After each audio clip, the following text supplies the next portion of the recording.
All right, welcome back to the South African Morning as we continue to get reaction from various political parties and analysts. We're at 96% of the votes being in at the IEC. We're hearing that we'll get updates from the IEC later in the morning. So almost there, but not quite crossing the finish line. How is the Inkatha Freedom Party feeling, though? They've won the majority of the wards in the Nkandla local municipality, the home of former President Jacob Zuma, of course.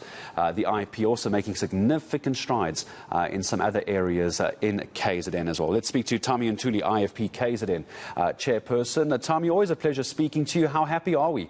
This morning I see currently, according to the IEC, South Africa, the national picture, the IFP at 5.52%. It puts you just behind the EFF. How are you feeling?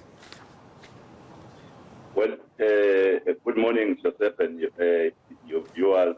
We are humbled as the IFP by the support we are enjoying, in fact, after these local government elections, in particular in KwaZulu-Natal, where we have seen the support growing in a manner that no one ever expected. But we are quite clear as the IFP was as to why we are receiving so much support from the voters in KwaZulu-Natal.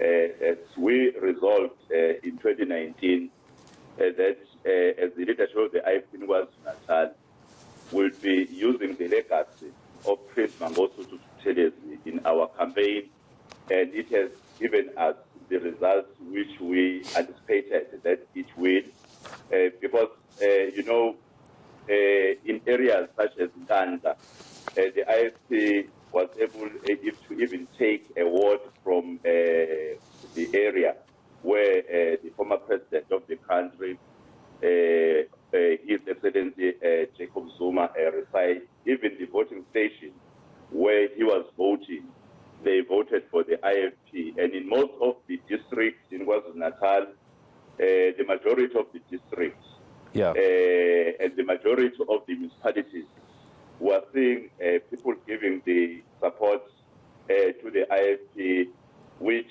in fact is confirming the fact that our decision to use the legacy of Prince Mangosuthu Buthelezi in our campaign, it yielded the desirable result. And in our campaign as the IFP in KwaZulu-Natal, we're not only talking about promises, we're talking about the track record where we actually governed and even where we governed previously. You recall that the IFP once led the province of KwaZulu-Natal. We led even the erstwhile KwaZulu government. And when we talk about the things that the IFP was able to do for the people in terms of the service delivery, we do not talk about stories which do not have evidence. We talk about things such as Mangosuthu University of Technology. We talk about colleges of education.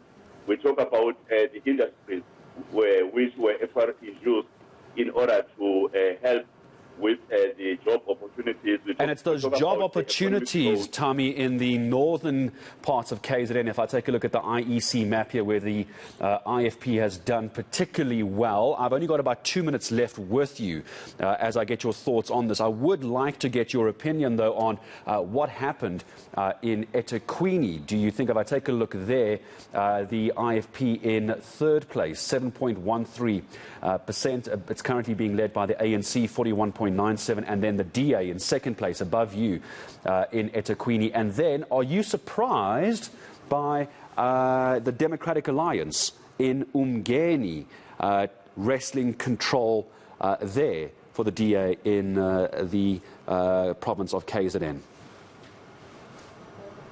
Well, what I can say is that in eThekwini in particular, the IFP is increasing the support. And I think even the seats that we'll be having in council, they will be double from what we actually had. Well, for Umgeni, I don't think as the IFP we were able to invest much in that particular area. Hence, the DA was able then to do well. And going back to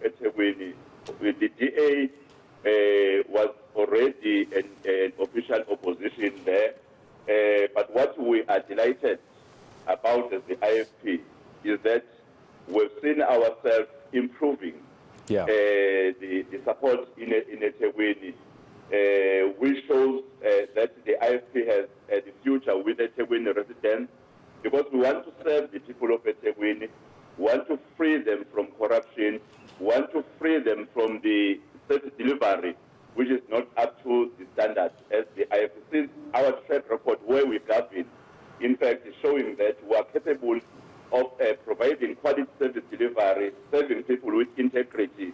In fact, following the legacy of Prince Mangosuthu, because that was our emphasis and the decision of our leaders at the national level to use the face of Prince Mangosuthu and to use him to lead our campaign.